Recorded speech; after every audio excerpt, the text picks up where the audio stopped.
जब लग गुरु मिले न साचा, तब लग गुरु करो 10 पांचा। क्या गुरु बदल सकते हैं? क्या गुरु बदलने से पाप लगता है? आध्यात्म के इस मैदान में आखिर सही गुरु कौन है? गीता जी में वर्णित तत्वदर्शी संत कौन है?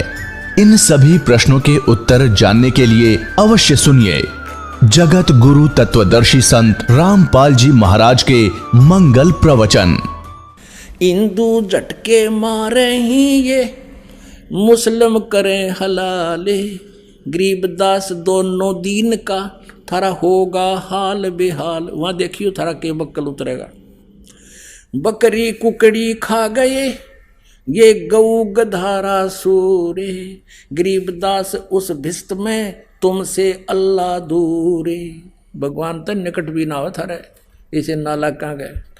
रब की रूह मारते और खाते मोरे मोरे। गरीबदास उस नरक में नहीं खुन्नी को ठोरे। घोड़े ऊंट अटक नहीं ये तीतर क्या खरगोश है। गरीबदास इसे कुकर्मी से अल्लाह है सो को से।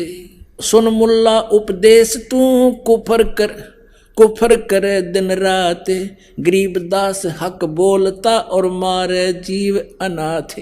एक तरफ से कहता है मैं हक यानी सही कर रहा हूँ, और मारे इन अनाथ जीवों को तुम मार रहा है, और कह रहा है मैं ठीक कर रहा हूँ, हक कर रहा हूँ, अच्छा कर रहा हूँ।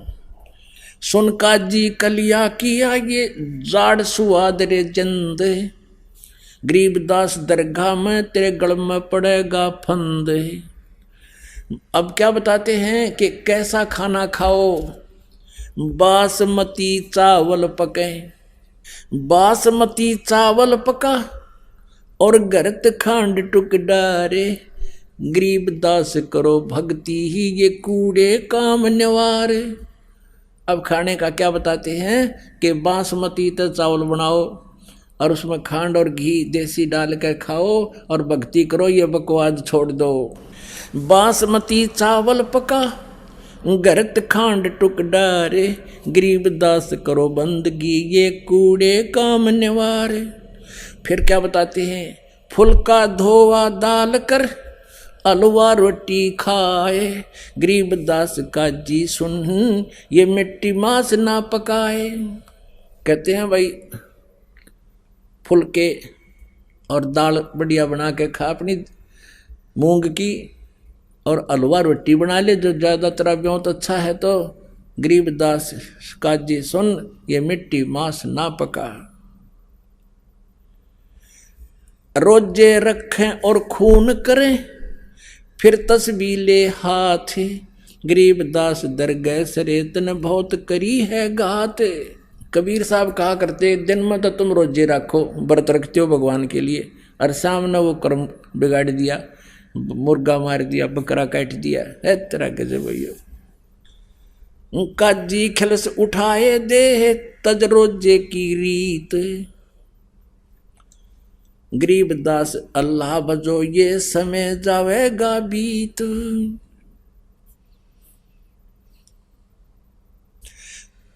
काजी राजी क्यों हुआ जो हती अल्लाह की रूह। गरीबदास छूटे नहीं ये लेखा दूबर दू। अब इस प्रकार के विचार परमात्मा उनके हित में ही दिया करते थे काजी मुल्ला और पंडितों को। लेकिन परमात्मा की वाणी है कि कहें साची माने बुरी यही परीक्षा नीच। कि उनके भले की कहें भली वो माने बुरी यही परीक्षा नीच। अब परमात्मा के तो हिंदू भी उसी के बच्चे हैं और मुसलमान भी उसी की आत्मा है।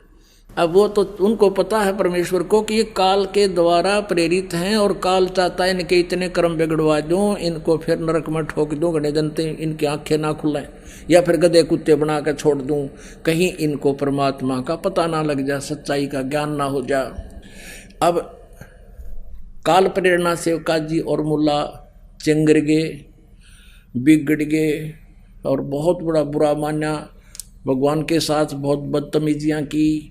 अंत में क्या हुआ, एक बार सिकंदर लोधी चला गया काशी में, क्योंकि वो सिकंदर लोधी दिल्ली का बादशाह था। और वहाँ काशी का जो नरेश था, राजा था, वो वीरदेव सिंह बघेल था, बघेला। वीर सिंह बघेला कबीर परमेश्वर जी की शक्ति और ज्ञान से परिचित होकर के, उनकी महिमा से परिचित होकर के उनका शिष्य हो गया था।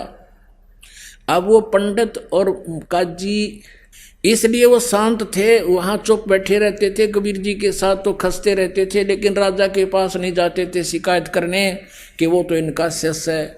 एक बार सिकंदर लोधी दिल्ली का बादशाह, उसके अंतर्गत सभी छोटे नरेश आते थे, वो पहुंच गया काशी में और लग गया दाव नकलियों का। अब वो काजी और मुल्ला हजारों की संख्या में इकट्ठे होकर पहुंच गए राजा सिकंदर लोधी के पास। सिकंदर लोधी ने कारण पूछा कि आज कैसे इतने समूह इकट्ठा होकर आया है, क्या आपत्ति है आपको, बताइए। उन्होंने क्या बताया, उन्होंने क्या बताया कि एक हिंदू कबीर नाम का है और उसने हमारे मुसलमान धर्म की बेइज्जती कर दी। वो कहता है कि मांस मिट्टी मत खाओ और हमारे मुसलमान धर्म की क्रियाओं को गलत बताता है और अपने आप को भगवान बताता है। नमक मिर्च और लगाए दी। तो सिकंदर लोधी ने कहा कि लाओ पकड़ के। यूं आदेश पाते ही एक व्यक्ति को पकड़ने के लिए 10 सिपाही पहुंचे, लाए पकड़ कर परमात्मा ने। अपनात्मा वहां हजारों की संख्या में हिंदू मुसलमान दर्शक बैठे, राजा बैठा। राजा ने कहा कि तू कौन है, तू अपने आप को भगवान बताता है, यदि तू अल्लाह का रसूल है तो तेरी परीक्षा लेते हैं।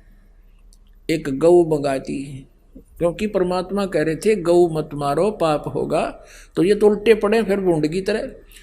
तो गौआ मंगाई और कहा कि इसको हम कत्ल करते हैं तेरे सामने और तू जीवित कर देना कबीर, अगर तू अल्लाह है या उसका रसूल है। हमारे अल्लाह हजरत मोहम्मद ने गाय को मार कर जीवित कर दिया था। अब हजरत मोहम्मद जी ने गाय को कैसे मारा था, उसने वचन से मारा था, शब्द से, अपनी वचन आध्यात्मिक शक्ति से, और आध्यात्मिक शक्ति से ही जीवित कर दिया था, उसका मांस नहीं खाया था। और तुम करो रीस नकल,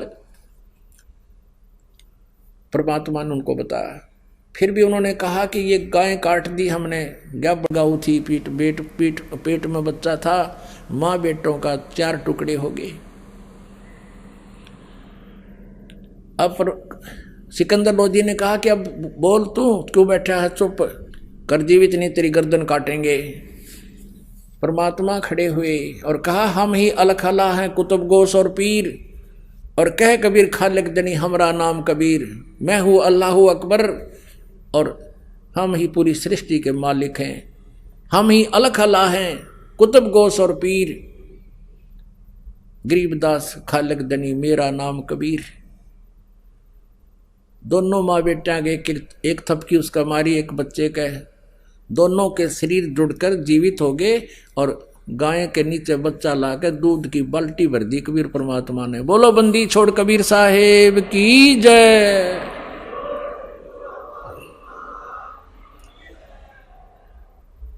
तो पुणात्मा ये परमात्मा है, मूर्ख मनवा काल की चिंता क्यों सताती है, सतगुर अपना साथी है। और बताएंगे सामने। बोलो सतगुरुदेव की जय हो।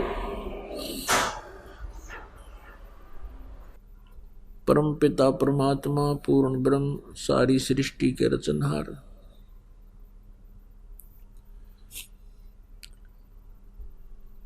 कुल मालिक कबीर परमेश्वर जी की असीम कृपा से आप चंद पुण्यात्माएं परमात्मा की महिमा सुनने के लिए यहाँ आश्रम में पहुँच पाए।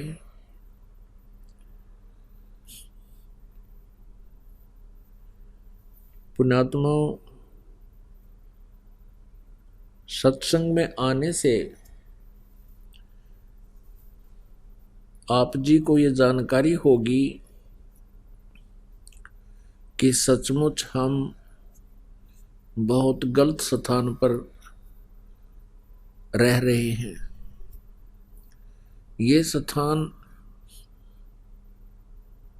केवल यातना देने के लिए इस काल भगवान ने बना रखा है। जैसे कैद होती है, जेल होती है, तो यहाँ प्राणी को कैसे इस पृथ्वी लोक पर यह भेजता है, और यहाँ परमात्मा की तरफ से कोई सुविधा नहीं है। यहाँ का जो भगवान है, यहाँ का जो स्वामी है, वो काल है, और जिसका नाम काल है तो उसमें रहम नहीं होता है, उसमें दया नाम की चीज नहीं होती, जिसका नाम काल है। और ये गीता अध्याय नंबर 11 के श्लोक नंबर 32 में स्वयं कह रहा है कि अर्जुन मैं काल हूं, और अब इन सभी सैनिकों का, सभी लोगों का नाश करने के लिए अब प्रवृत्त हुआ हूं। तो इससे अंडरस्टूड है कि यहां जो दुख हमें दे रखा है शायद ये कम ही हो, क्योंकि काल जो है वो केवल दुख ही दे सकता है, सुख नहीं दे सकता। इसी कारण से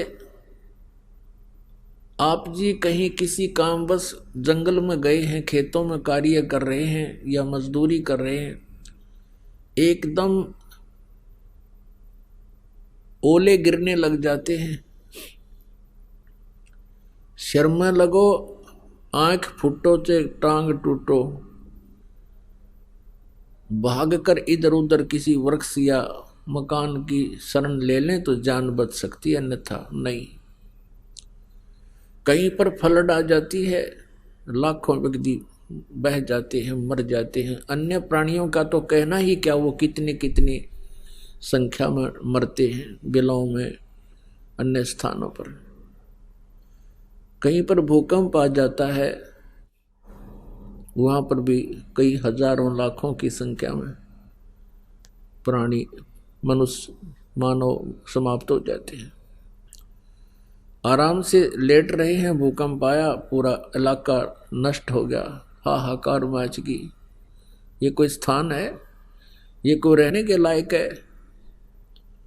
एक राजा है, यहाँ का राजा तो हम सुप्रीम पावर मानते हैं, मुख्यमंत्री हुआ, प्रधानमंत्री हुआ, और उसकी दुर्गति, एक सेकंड में हेलीकॉप्टर क्रैश हो गया, उसके हड्डों का पता नहीं कहाँ गिरे जाके। तो यहाँ परमात्मा याद दिलाते हैं कि तुम इस गलत स्थान पर रह करके इस काल के द्वारा ये झूठे सुख को प्राप्त करके भूल गए हो उस पूर्ण परमात्मा को। हमें याद दिलाते हैं परमेश्वर, कबीर कहाँ गर्बियो ये काल गह करके से, ना बेरा का मारेगा के घर के परदेशो। परमात्मा कहते हैं, ए भोले जीव, तू किस चीज पर अभिमान किए फिरता है? एक छोटी सी पोस्ट पा करके, एक छोटे से टुकड़े का मुखिया बनकर, राजा या मंत्री, प्रधानमंत्री बनकर तू कहाँ रह रहा है? ये काल गह करकेश, यानी तेरे बाल पकड़ेगा जब तेरी अंत समय आएगा, और वो अंत समय ना जाने कहाँ आ जाएगा। घर भी आ सकता है, और परदेश में तू गया है वहां भी आ जाएगा, तो वहीं तुझे मार डालेगा, छोड़ेगा नहीं। कहाँ जन्मे कहाँ पाले पोसे, खूब लड़ाए लाडे, ना जाने इस देह के है कहाँ खंडेंगे आड़े। पुण्यात्मा, परमात्मा की ये वाणी आप जी ने हृदय में धारनी पड़ेगी। और इस गंदे लोक में यदि तुम थोड़ा बहुत सहारा भी चाहते हो, सुख भी चाहते हो, प्रोटेक्शन भी चाहते हो कि ऐसी आपदाएं ना आवे हमारे ऊपर, तो इस परमेश्वर कबीर जी की शरण ही ग्रहण आपने करनी पड़ेगी। यदि पूरा विश्व आज इस परमेश्वर की शरण में आ जावे और ये दास जो नाम जाप और विधि और मर्यादा बता रहा है इसका पालन कर ले, पुनः फिर सतयुग जैसा माहौल शुरू हो जाएगा। सतयुग में क्या होता है कि बहुत लंबी आयु हो जाती है, क्योंकि अकाल मृत्यु नहीं हो सकती, ये काल फिर अटैक नहीं कर सकता, और आपस में बहुत ही अच्छा प्रेम बनेगा, या लूट खसोट रिश्वतखोरी हाहाकार मची है। इस माया ने सबको अंधा बना दिया। ऐसे बड़े बड़े मंत्री और मुख्यमंत्री प्रधानमंत्री तक के ऊपर ये भ्रष्टाचार के आरोप लगते हैं। शर्म की बात है, क्योंकि इंसान की ज़मीर खत्म होगी। क्यों होगी? क्योंकि तत्व ज्ञान से परिचित नहीं है, भगवान के विधान से परिचित नहीं है, आध्यात्मिक कर्मों से परिचित नहीं है। इसी कारण से हम गलतियों पर गलती करते जाते हैं। एक माया के कारण ही भाई से भाई शत्रु बन जाता है, बहन भाई की शत्रु बन जाती है, भाई बहन का शत्रु बन जाता है। माता पिता की कदर रही नहीं, माया माया दिखाई देती, शर्म रही नहीं, लाज रही नहीं। पुण्यात्माओं, परमात्मा कबीर परमेश्वर जी की शरण में आने से आप जी ये सोच भी नहीं सकते, हे परमात्मा हम पहले वही व्यवसाय था, वही हमारा जॉब था, वही नौकरी थी या कोई व्यवसाय था, और हम सारा दिन भटकते रहते थे, रात को भी नींद नहीं आती थी और ओवर टाइम भी करते थे, फिर भी हमारा गुजारा ढंग से नहीं हो रहा था और टेंशन ग्रस्त रहते थे। इस परमेश्वर की शरण में आने से, क्योंकि ये ज्ञान ऐसा हो जाएगा आपको, और फिर साथ भगवान का आपके साथ हो जाएगा, आपकी सबसे पहले ये टेंशन समाप्त करेंगे। और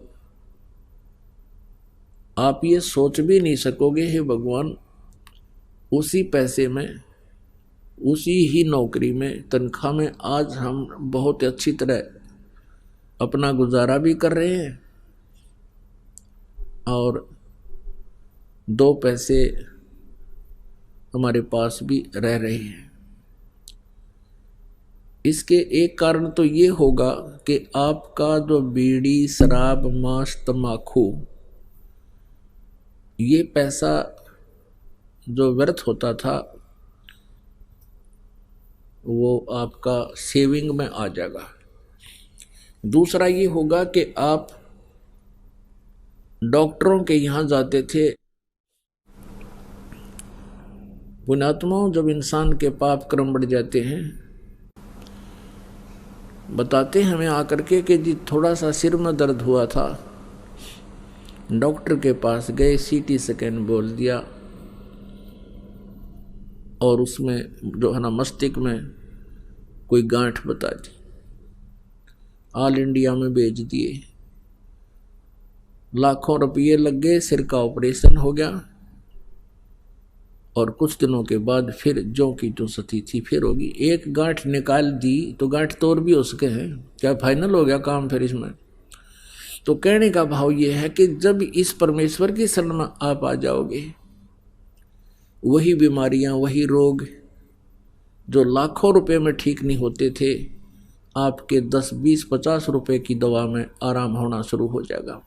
बहाना करता है परमात्मा, थोड़ी बहुत औषधि भी लेता रहे और साथ में परमात्मा की भक्ति करे, फिर देखना कैसे होता। तो पुण्यात्माओं, ऐसे बहुत से भक्त आते हैं, वो बताते हैं कि जी पहले हमारे साल भर में कम से कम भी 20,000 रुपये का मेडिकल का खर्चा होता था, डॉक्टरों का। और फिर वो बीड़ी बंडल वाले तो कहना है कि शराब वाला, और बीड़ी का हिसाब लावा तो भी आदमी प्रतिदिन 10-12 रुपए की बीड़ी, और सिगरेट पीने वाला तो मेरे ख्याल में 50-100 रुपए की जो ना पी जाता है, तो महीने का हिसाब लावा तो 2-2,500 रुपये ये खराब होते थे, ये बच जाते। और फिर वो जो शराब पीता है उसका तो एस्टिमेटर नहीं लाया जा सकता, वो कितना नाश कर दे एक महीने में। तो परमात्मा की भक्ति में ये विकार नहीं चलते, ये आपने कंपलसरी त्यागने पड़ेंगे यदि आप परमात्मा चाहते हो और सुख चाहते हो इस लोक में भी, और फिर आपके घर में बरकत दिखाएंगे। क्योंकि हम परमात्मा की महिमा से परिचित नहीं है, हम नियत खराब करके अपने में घने समझदार बनकर और क्लेवर बनकर भगवान के लाभ को प्राप्त नहीं कर पाते हैं।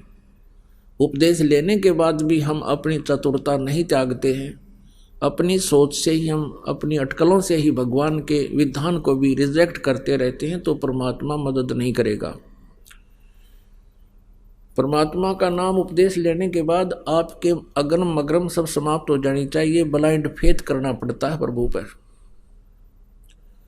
और भक्त हमेशा ही ब्लाइंड फेथ करते आए हैं परमात्मा पर, यानी पूर्ण विश्वास, जिसको अंधविश्वास कहें तो अच्छा नहीं लगेगा, पूर्ण विश्वास।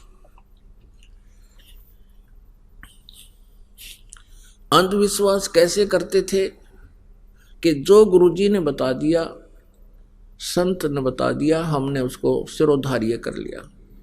हम ब्लाइंड फेथ करते थे, आंख मीच के विश्वास करते थे ऋषि और गुरुओं पर कि ये बड़े विद्वान पुरुष हैं, इन्होंने परमात्मा को जाना है, देखा है, पहचाना है, जिस कारण से ये, क्योंकि ये संस्कृत भी जानते हैं और वेदों और पुराणों और गीता जी का ये रेफरेंस भी दे रहे हैं और संस्कृत साथ में बोलते भी हैं, तो हमारा डाउट खत्म हो गया था कि ये कुछ ना जानते। और जिस कारण से आज तक कोई भी संत रूप में पनप गया, ये श्रद्धालु उसके पास ऐसे चिपक जाते हैं जैसे दीपक के चारों ओर ये पतंग मंडराते हैं और जलकर मर जाते हैं। तो इसी प्रकार नकली गुरुओं के पास जो प्राणी जाते हैं वो ऐसे अपना जीवन नष्ट कर देते हैं जैसे दीपक के पास पतंग जा करके नष्ट हो जाते हैं। उनका स्वभाव है, ऐसे श्रद्धालुओं का स्वभाव है कि वो गुरु और संत पर पूर्ण विश्वास किया करते हैं, और उस स्वभाव का दुरुपयोग कर लिया इन नकली गुरु, ऋषि और मंडलेश्वरों ने। पूरे समाज को परमात्मा से कोसों दूर कर दिया। परमेश्वर आए थे कबीर जी, उन्होंने ये ज्ञान दिया था जो आज दास आपके रूबरू करा रहा है और साथ में प्रमाण दिखा रहा है अपने ही पवित्र सदग्रंथों में। जैसा कल की रात्रि में आपने परमात्मा के साकार और निराकार के ऊपर जो वचन सुने थे, उसके साथ साथ सदग्रंथों को आपने स्वयं भी प्रोजेक्टर के माध्यम से देखा। तो अब क्या कहें उन संतों को, ऋषियों को? क्या वो विद्वान थे? नहीं, वो तो अंधे थे। उनको मोतियाबिंद हो चुका था। मोतियाबिंद जिसकी आंखों में हो जाता है, उसकी आंखें पूर्ण रूप से स्वस्थ दिखाई देती हैं, लेकिन उसको दिखता कति नहीं, वो नपट अंधा होता है। इसी प्रकार ये संस्कृत के जानने वाले महाविद्वान, महर्षि, मंडलेश्वर, गुरु, ब्राह्मण, पंडित कहलाते थे। इनको अपने सदग्रंथों का कै ख का भी ज्ञान नहीं था। और इसी प्रकार ये सतलोक और सचखंड की महिमा गाने वाले ये पंथ नकली, राधा स्वामी पंथ, धन धन सतगुरु पंथ, यो जय गुरुदेव पंथ, ये जितने भी संत ऋषि हुए हैं इस मार्ग में, ये सब बिल्कुल तत्व ज्ञानहीन और अज्ञानी थे। करोड़ों श्रद्धालुओं को इन्होंने मिसगाइड कर दिया, और ऐसा कर दिया अब सुनने को भी तैयार नहीं है, क्योंकि उनको वो महर्षि और परम संत, परम धनी माना करते थे। उसके विषय में परमेश्वर ने कहा है, मोती मुक्ता दर्शत नाही, ये जग है सब अंदरे, दिखत के तो नैन चश्म इनके फेरा मोतिया बिंदरे। मन माणिक लहर समुंदरी, मोर जीवा नग सीप न सायर, वो निर्मल आनंद कंदरे। क्या बताते हैं कि मोती मुक्ता दर्शत नाही, ये जग है सब अंदरे, और दिखत के तो नैन तिसमिन कर फिरा मोतिया बंदरे। अब ये इनको मोक्ष मार्ग, पूर्ण मोक्ष मार्ग का ज्ञान नहीं था, तत्व ज्ञान नहीं था, अपने सदग्रंथों से भी अपरिचित नहीं थे। तो इनको उस मोक्ष रूपी मोती दिखाई नहीं देता था, ये अंधे थे। और दिखत के तो नैन तिसम, आंख तनो की नो दिखे, पर मोती इनका फिरा मोतिया बंदरे। ये विद्वान नजर आओ थे क्योंकि ये संस्कृत बोला करते थे, और हमारे पूर्वज अशिक्षित थे, अपनी मजदूरी करके कोई खेती करके अपने बच्चों को पाला करते थे। लेकिन आत्मा में भगवान की इच्छा सदा से ही रही है जीव के, उसकी पूर्ति के लिए फिर काल ने ये एजेंट छोड़ रखे हैं, ये गुरु। इन्होंने ऐसा बैठा बैठा दिया, गांव के गांव बिगाड़ दिए। गुरुआ गांव बिगाड़े, संतो गुरुआ गांव बिगाड़े, ऐसे कर्म जीव कला दिए, ईव जड़े नहीं जाड़े। तो पुण्यात्माओं, आपका सौभाग्य है कि आपको इस प्राइम टाइम में मनुष्य जीवन प्राप्त है, और इस भक्ति युग में, भक्ति काल में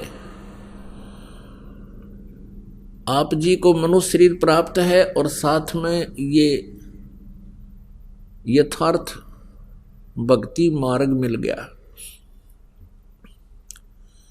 धन्य है आपके माता पिता जिनसे जन्म हुआ।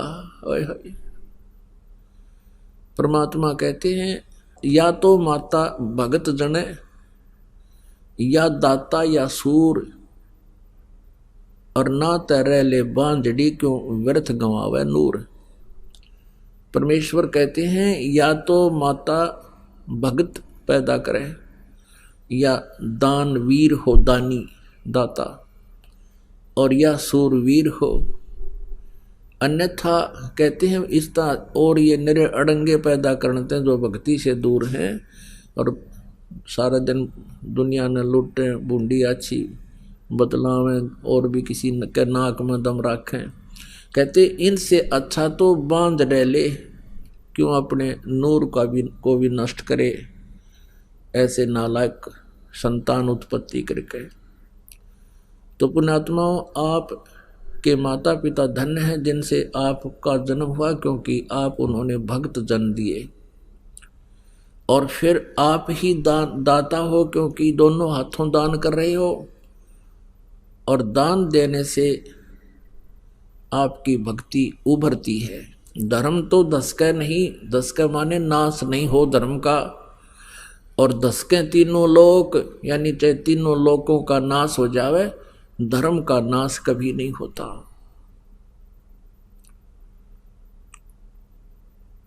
अब जैसे पुण्यात्माओं, सूरवीर भी भक्त ही होता है, भले ही वो वर्तमान में भक्ति नहीं कर रहा होता, उसके पिछले संस्कार सूरवीर के भक्त ही के होते हैं। जैसे प्रहलाद था सूरवीर, बिना हथियार का सूरवीर था। हिरण्यकशिपु ने वो जुल्म किए, कलेजा हिल जाए उनकी सारी घटना को सुनकर, लेकिन भक्त ने भगवान पर विश्वास किया और सूरवीर की तरह खड़े रहे कि कर ले पिताजी जो आपने करना, लेकिन भगवान से दूर नहीं हो सकते। सूरवीर थी मीराबाई, ऐसे ऐसे जुल्म किए उसके साथ, लेकिन पीछे कदम नहीं हटाया उस पुण्यात्मा ने। तो ऐसे ही बहुत जितने भी महापुरुष यहाँ जैसे सूरवीर थे, ईसा मसीह जी करस कर दिया कि कर दो, लेकिन जो मैं कह रहा हूँ वो बात सारी सच्ची है। उन दुष्ट लोगों ने अपनी रोजी रोटी के बनाए रखने के लिए संसार को, समाज को उस महापुरुष से दूर कर दिया, और अंत में उसको मृत्यु के घाट उतार दिया। परमेश्वर आए थे, कबीर परमेश्वर आए थे, उनके साथ वो जुल्म किए थे इन काजी मुल्लाओं और ब्राह्मणों ने। उनकी सारी कहानी आप सुन लो, पढ़ लो। जब आपको भगवान पर विश्वास हो जाएगा, उस समय इनको पढ़ोगे तो आंखों से आंसू नहीं सूखेंगे आपके, कि हमने परमात्मा को भी नहीं बख्शा, परमात्मा के साथ भी हमने वो जुल्म किए, क्योंकि वो हमारे पिता हैं, इसलिए उन्होंने हमसे कोई दुख नहीं माना, और फिर भी वो हमारे कल्याण के लिए रह रह कराते रहते हैं, या हमारे जैसे दासों को आपके उद्धार के लिए, कल्याण के लिए भेजते रहते हैं। पुण्यात्माओं, सत्संग में आने से प्राणी को ज्ञान होता है, मैं कौन हूँ, कहाँ से आया हूँ, मेरा यहाँ रहने का उद्देश्य क्या है, मेरे जीवन का उद्देश्य क्या है, मैंने टारगेट क्या बना रखा है। तो उसके बाद हम जो हम उद्देश्य मान चुके थे इस मनुष्य जीवन का, फिर उसमें परिवर्तन होता है। हमने क्या उद्देश्य मान रखा इस जीवन का, जब तक ये तत्व ज्ञान नहीं था। जैसे बच्चा स्कूल जाता है, विद्यालय में जाता है, उसका टारगेट होता है मैं अच्छी शिक्षा प्राप्त करूं, या तो बड़ा अफसर लग जाऊं, या फिर कोई अच्छा धन कमाऊं, या डॉक्टर बन जाऊं।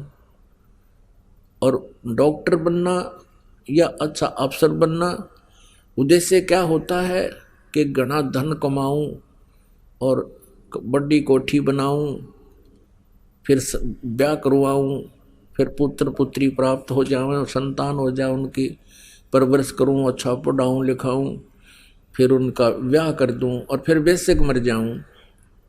ये कोई टारगेट है इसका? क्या हमने ये सोच रखा ये सारे काम हो भी सकते हैं हमारे? क्या पता कब टिकट कट गया। अब पुण्यात्मा, ये जीव परमात्मा के विधान से अपरिचित होकर के अपनी अटकल में घना उलझ गया। जब इसको आध्यात्मिक ज्ञान होगा, भक्ति मुक्ति के दाता सतगुरु, भटकत प्राण फिरंदा, उस साहेब के हुक्म बिना नहीं तरवर पात हिलंदा। अपनात्मा, अब यहाँ कई प्रसंग करते हैं कि यदि भगवान के आदेश बिना पत्ता भी नहीं हिल सकता, तो सब कुछ उसी के आदेश से ही तो हो रहा है, फिर भक्ति की क्या आवश्यकता है, क्या फिर सत्संग में जाने की आवश्यकता है। परमात्मा की वाणी को समझना बहुत ही कठिन है, क्योंकि ये वेदों से भी गूढ़ रहस्य युक्त है। अब यहाँ दो स्थिति हैं। एक तो इस ब्रह्म की जो काल है, जब तक हम काल की व्यवस्था में रहेंगे तो हम अपने प्रारब्ध को ही भोगेंगे, उसमें कोई परिवर्तन नहीं हो सकता। और जिस समय हम इस परम अक्षर ब्रह्म की शरण में आ जाएंगे, जो गीता जी अध्याय नंबर 18 के श्लोक नंबर 62 में कहा है, गीता ज्ञानदाता ने कि अर्जुन तू सर्वभाव से उस परमेश्वर की शरण में जा, जिसकी कृपा से तू परम शांति को और सनातन परम धाम को प्राप्त होगा।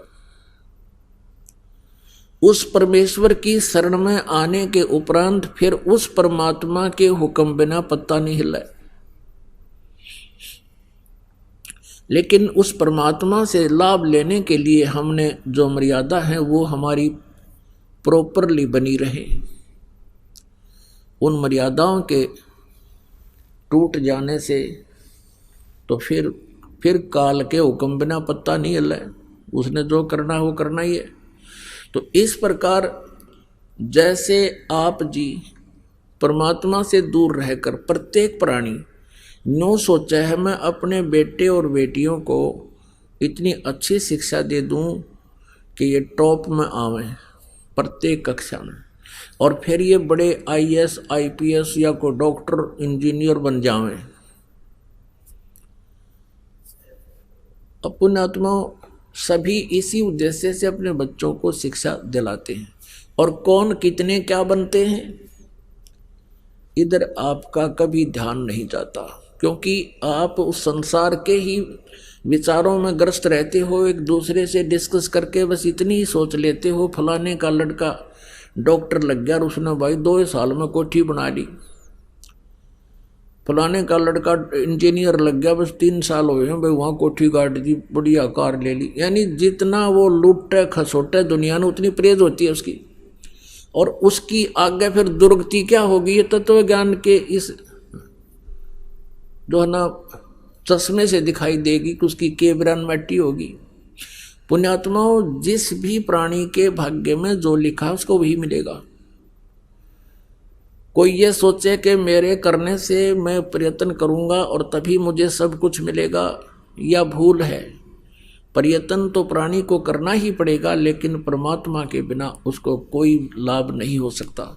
अब जैसे हमारे समाज में अब तो बहुत फर्क पड़ता जा रहा है, बुद्धिमान व्यक्ति हो गए हैं, बेटे और बेटी में विशेष अंतर नहीं रहा। और दूसरा कारण अब ये भी हो गया है कि लड़कियों की का अभाव हो गया है, ये आप पे अच्छी लगन लाएगी सबने। और एक विशेष व्यवस्था इस परमात्मा की कृपा से यहाँ इस आश्रम से एक विशेष व्यवस्था बनाई गई है कि जैसे हम पहले बेटी के विवाह में बहुत ज़्यादा ही दुखी हो जाया करते थे, ना जाने कितना दान करते थे, फिर भी अगले का पेटा नहीं भरता था, ऐसी नीयत खराब हो गई थी। अब वो बिल्कुल समाप्त हो गई है कि लड़की का विवाह होगा हमने कुछ दान नहीं देना, और लड़के का विवाह होगा हमने 1 रुपया भी नहीं लेना। क्योंकि हम इस न्यू नहीं कोई एक वैसे फॉर्मलिटी है, या ये भगवान का विधान है कि हम एक दूसरे के कर्जे से मुक्त होना है। हम एक दूसरे का ले दे का यही फंसे रहते हैं। जैसे कोई आज किसी से धोखाधड़ी करके कोई 20-30 लाख रुपये, 50 लाख रुपये, 10 लाख रुपये, 2 लाख रुपये कोई ले लेता है, उसके हड़प जाता है, तो अगले जन्म में उसने देने पड़ेंगे और जमाई बन के लेगा। पहले जैसे क्या व्यवस्था थी कि जैसे हम आप देखा करते इन बड़े बड़े पैसे वालों को लड़की का विवाह होता था, दामाद को कार न्यारी देते थे, 2-3 लाख रुपए नगद दे देते थे, आगे कोठी बना देते थे। क्यों? वो पिछले जन्म में ले रहा था उसका। अब वो दामाद बन कर ले गया, लड़की भी ले गया और 10-20 लाख रुपये भी अपने पूरे कर लिए, और फिर मृत्यु को प्राप्त हो जाता है।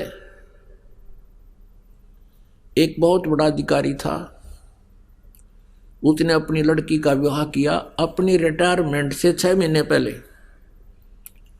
और उसको पता था कि मैं आमंत्रित करूंगा अपने अंडर जितने भी अन्य अधिकारी हैं, वो आएंगे, कोई 1 लाख लेकर आओगा, कोई 50,000, कोई 10,000 दिखा दिखा कर देगा। और ऐसा ही किया। फिर वो रिटायर हो गया। उस समय 3-4 लाख रुपये बेटी के ब्याह पर लगाए। ये सन 1988 की बात है, 89 की। उसमें 3-4 लाख तो आज के 30-40 लाख समझो। अब लड़की का विवाह कर दिया, 3-4 लाख रुपए लगाए, और कर्मचारी अधिकारी कोई 2,000, कोई 10,000, कन्यादान को 20,000, कोई 50,000।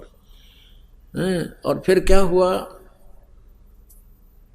उस विवाह के 6 महीने के बाद उसको तलाक दे दिया उसके पति ने। अब उस झटके में उसने पता था ये तया 4 लाख में लड़की ब्याही है, और दोबारा ब्याहूंगा तो 8 लाख लगेंगे, हार्ट अटैक होगा, मर गया। अरीब के बनेगा, अब गधा बनेगा वो। और जिस से ले रखे थे उसका लठ मारेंगे, डोवेगा। परमात्मा के विधान से जब हम परिचित हो जाएंगे, हमने विष दिखाई देगा ये किसी से पैसा लेना, तो पुण्यात्मा इस प्रकार से ये स्थिति बदलेगी। तो पहले जो ये व्यवस्था थी उस समय कोई भी लड़की का जन्म नहीं चाहता था। विवाह होते ही ये सोचा करता भगवान संतान हो और पुत्र हो। अब वो चाह रहा था कि पुत्र हो, लेकिन पुत्री का को जन्म हुआ। फिर दूसरी बार देखा हे भगवान, अब के तो दया करे परमात्मा, पुत्र हो, और वह भी पुत्री होगी। अब तीसरी बार जब गर्भ रहा, उसकी पत्नी को, परिवार को भी यही आशा हुई कि हे भगवान पुत्र हो, और वो भी पुत्री होगी, और चौथी भी पुत्री होगी, 5वीं भी बेटी होगी। अब क्या मनुष्य का चाहा हुआ, क्या मनुष्य का किया हुआ, वही हुआ जो उसके मस्तिष्क में पहले लिखा हुआ था। तो यहां अगर कोई ये सोचे तो इसको कहते हैं उस साहिब के हुक्म बिना नी तरवर पाथ हिलंदा। तो पुण्यात्माओं, जब हम इस आध्यात्मिक ज्ञान से परिचित हो जाएंगे फिर हमारी 90% बकवाद हट जाएंगी। ये छोटी छोटी कथाएं हैं जो आपके बहुत काम आऊंगी। एक समय एक गांव में, एक नगर में एक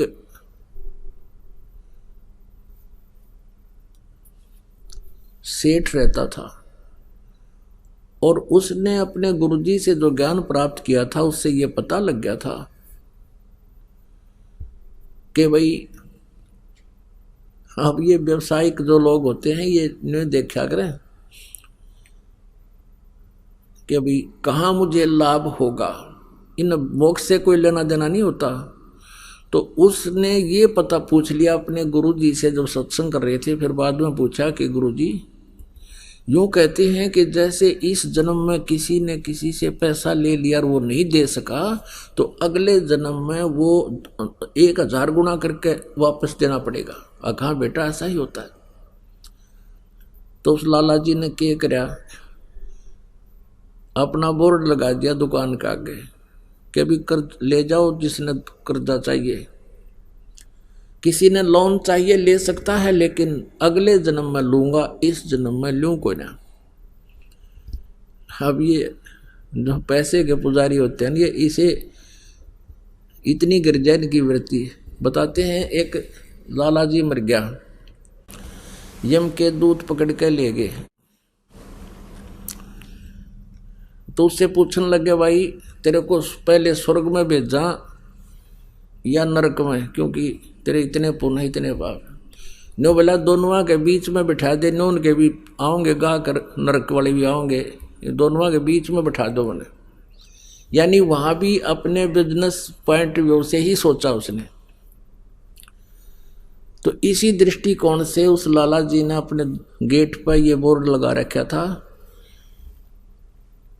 कि अभी इस जन्म जो कोई लोन लेगा तो अगले जन्म में लूंगा उससे। 2 ठग थे, उन्होंने वो बोर्ड पढ़ लिया। वो चले थे चोरी चारी करने, उन्होंने बोर्ड पढ़ लिया। दोनों बतलाए रही साहब मूर्ख, हमने तो पहली बार देखा, मेंटल तो नहीं है। अब उससे बात करी भाई लाला जी हमने 200 रुपये कर्ज दे दे। बोला ले ले भाई। वो पक्का करे थे, वो कहने लगे भाई देखा हम तो जल्दी देवांगे, व्यवहार के पक्के आदमी है। वो कहने लगा ना भाई मैं तो अगले जन्म में लूंगा।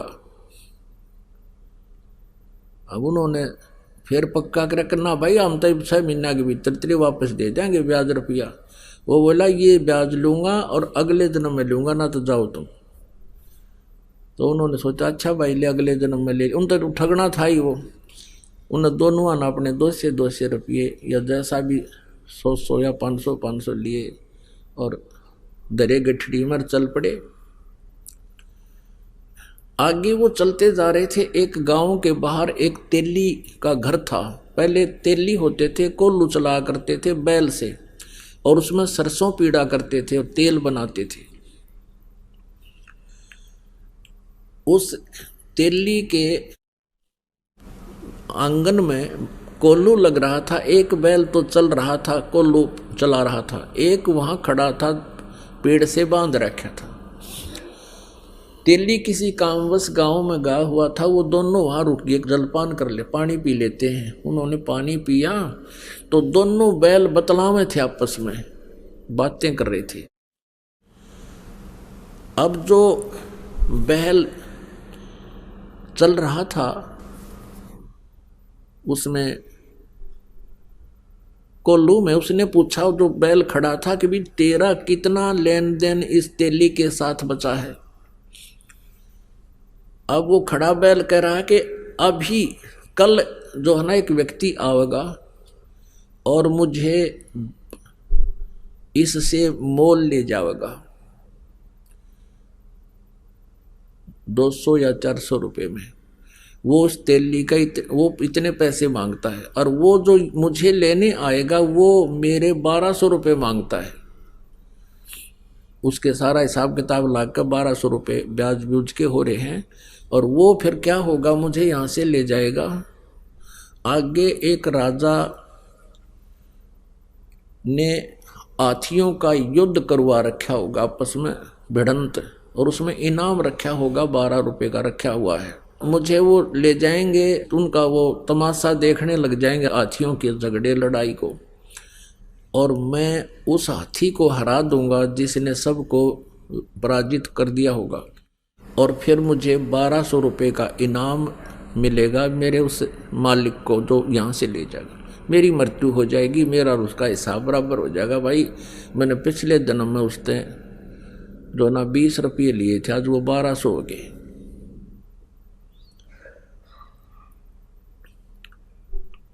तो उसने फिर पूछा कि भाई कोल्लू को चला रहा था, उससे पूछा कि तेरा क्या हिसाब किताब है तेली का और तेरा। उसने कहा भी मेरा और इसका हिसाब पूरा होने वाला है, और मैं ये घंटे 2 घंटे में मर जाऊंगा। इतने में वो तेली आ गया और उनका कलेजा हिल गया। अकड़े तेरा गजब हो गया, बैल बोल रहे, और बैल बोल रहे हैं तो बस साची ये पाओगी, ये तो अनहोनी है, भगवान ने बुला रहा है इन्हें। तो उनने सोचा भी आज रुकना पड़ेगा यहाँ, और कल देखेंगे यू मरेगा किस टाइम यू बैल, और वो किस टाइम ग्राहक आएगा। तेली आ गया, उनसे पूछा भाई कौन हो, कहाँ से आई हो। उन्होंने बता दिया ऐसे हम जा रहे थे, रास्ते में पानी पीने लग गए। और वो तेली बोला भी कोई बात ना, अब देर हो गई है, शाम रुक जाओ, सुबह जाइए। का अच्छा भाई, वो तो रुकना ही चाह थे। 2 घंटे के बाद वो बैल जो चल रहा था उसकी मृत्यु होगी, जो कोल्लू चला रहा था। अब उन दोनों का दिल धड़क धड़क करने लगा रहे, या तो सच्ची हुई भाई। उधर से अगले दिन सुबह एक व्यक्ति आया और उस तेली से कहने लगा भाई कोई बैल बता मुझे, या तेरे पास होता है बैल दे। अब तेली का ये डर हो गया कि भाई चलता चलता बैल मर गया, कोई बीमारी आ गई पशुओं में, और इसने बेच दे जल्दी तो दूसरे को भी और लाऊंगा कोई। उसने उसके 500 400 100 200 जिसे रुपये मांगे और उसने दे दिए। वो दोनों जने अपनी वहाँ पोटली कड़क कर बांध गए, उस बैल लेकर गया था उसके साथ साथ चल पड़े। ये और देखेंगे वहाँ पर ये बताए थे इन्होंने कि बैल हाथी को हराएगा। वहाँ क्या हुआ कि वो जाके खड़े हो गए, दंगल लगा हुआ था, हाथी आपस में कुश्ती कर रहे थे, एक हाथी सबको पराजित करता हुआ चल रहा था, और लास्ट में वो अकेला खड़ा हो गया कि और लाओ वे जिसका कोई हाथी हो, गुड़ाओ इसके साथ, ये केसरी हो गया। वो जाकर खड़े होकर तमाशा देखने लग गया। बैल पकड़ रखा था रस्सा हाथ में, वो बैल हाथ से रस्सा छुटा कर हाथी की तरफ भाग लिया। लंबे लंबे सींग थे पहने पहने। हाथी ने उसका सूंड मारा, वो सूंड लग गया, सींग फंस गया सूंड में, और हाथी मारा किल की चंगाड़ बाज गया। हाथी का सूंड में दर्द बहुत होया करे। हाथी किल की मारा, रो और लीद कर, उसने सोची मेरा ने किया गया सिंगाड़ा, हाथी भाग गया। तो वो विजयी हो गया बैल। 1200 रुपये राजा ने इनाम दे दिया। वो 1200 रुपये उनके पास आए, उस बैल वाले के पास, उसी समय बैल की मृत्यु हो गई।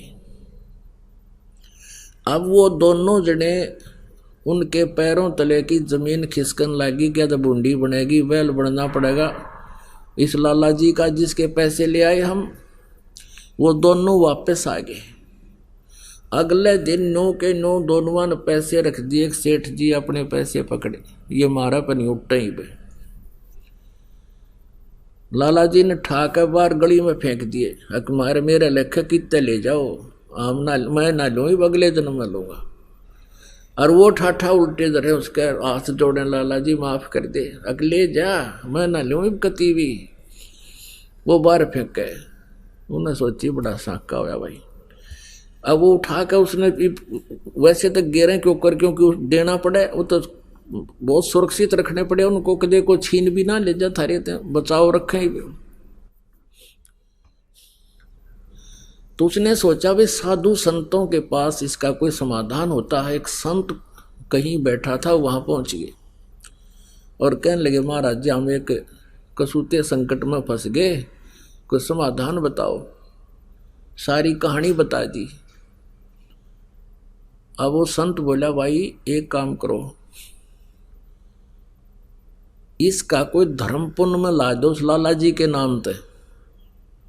तुम यूं करो,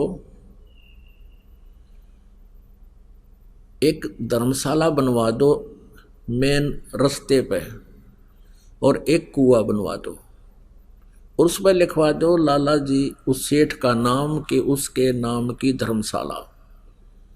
और तुम यूं करियो, उसमें किसी को रुकने मत देना और ना उस कुएं में पानी किसी को पीने देना।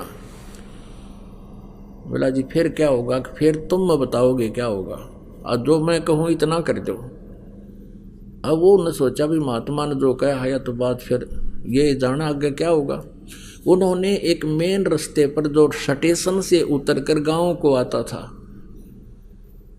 स्टेशन से उतर करके जो यात्री आते थे उस नगर के, स्टेशन 2-3 किलोमीटर की दूरी पर था नगर से, उसके बीच में बनवा दिया। उसके मतलब 2-2.5 किलोमीटर था तो 1.25 किलोमीटर दूरी पर बना दिया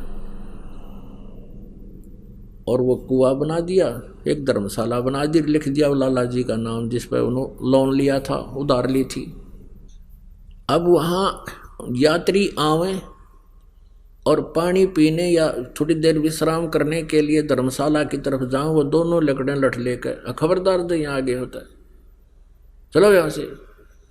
तो वो कहने लगे भाई क्यों तुमने धर्मशाला बनवा रखी, कुआं बनवा रखा, तो रुकने क्यों नहीं देते, जल क्यों नहीं पीने देते? हकीम लाला जी ने पूछ लो भाई।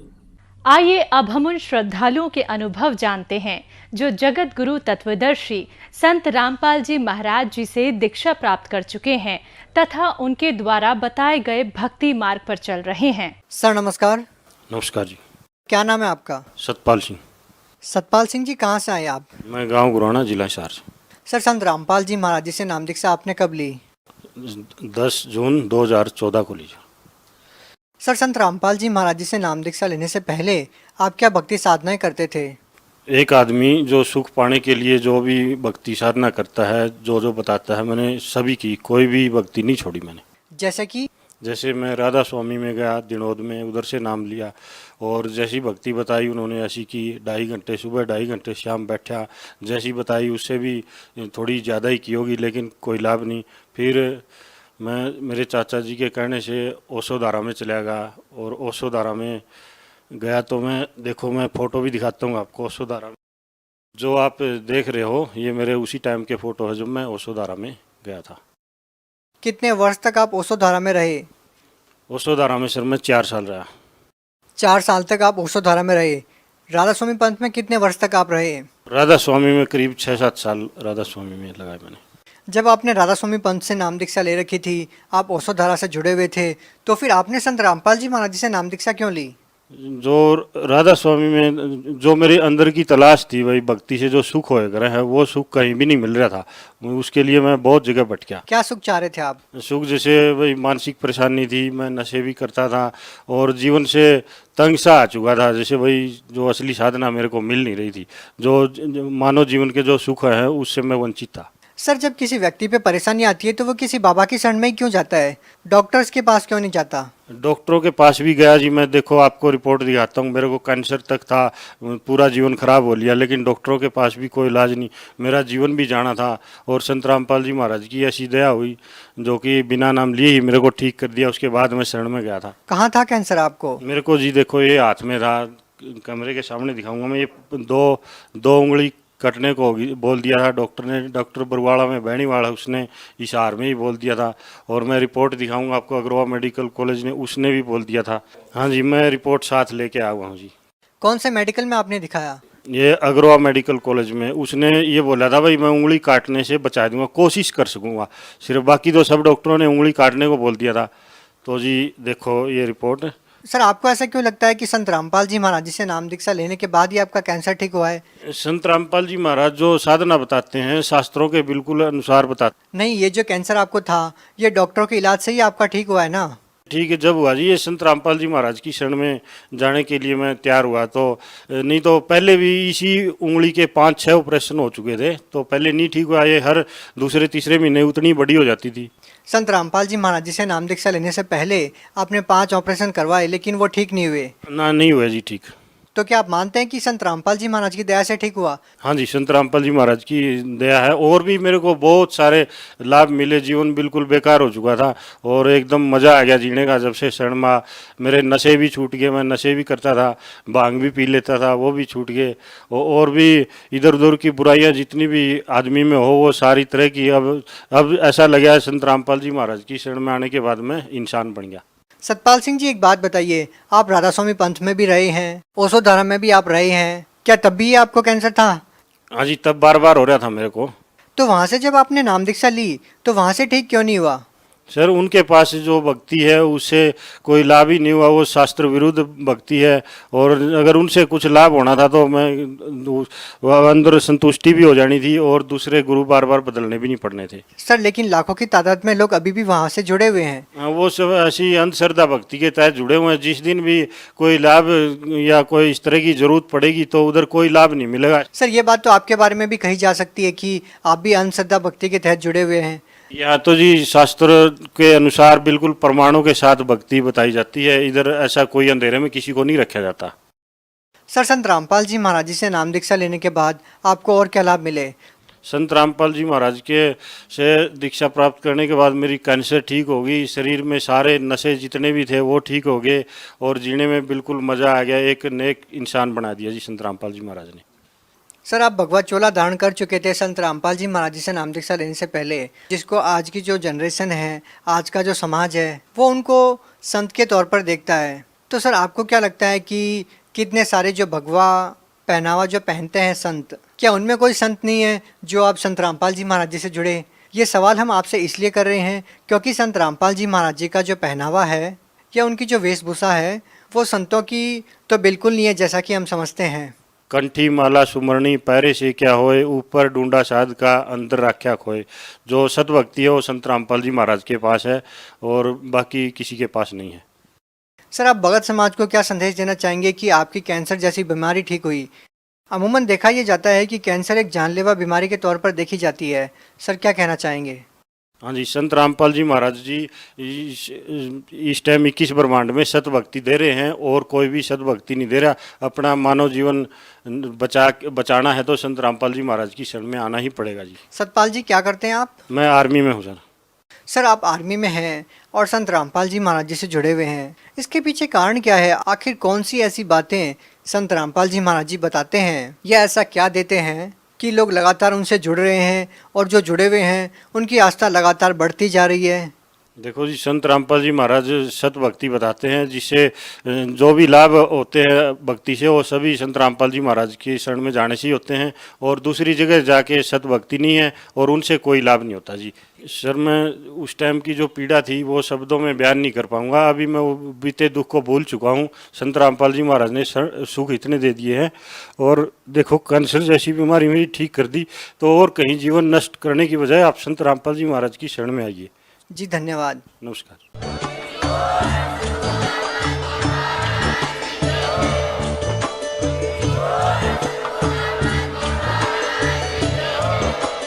आप सुन रहे थे जगत गुरु तत्वदर्शी संत रामपाल जी महाराज जी के मंगल प्रवचन। अधिक जानकारी के लिए विजिट कीजिए हमारी वेबसाइट www.jagatgururampalji.org। संत रामपाल जी महाराज जी के शुभ आशीर्वाद से पूरे विश्व भर में 500 से भी ज्यादा नाम दीक्षा केंद्र हैं, जिन पर संत रामपाल जी महाराज जी द्वारा ऑनलाइन निशुल्क नाम दीक्षा दी जा रही है। अपने नजदीकी नाम दीक्षा केंद्र का पता करने के लिए संपर्क करें 8222880541।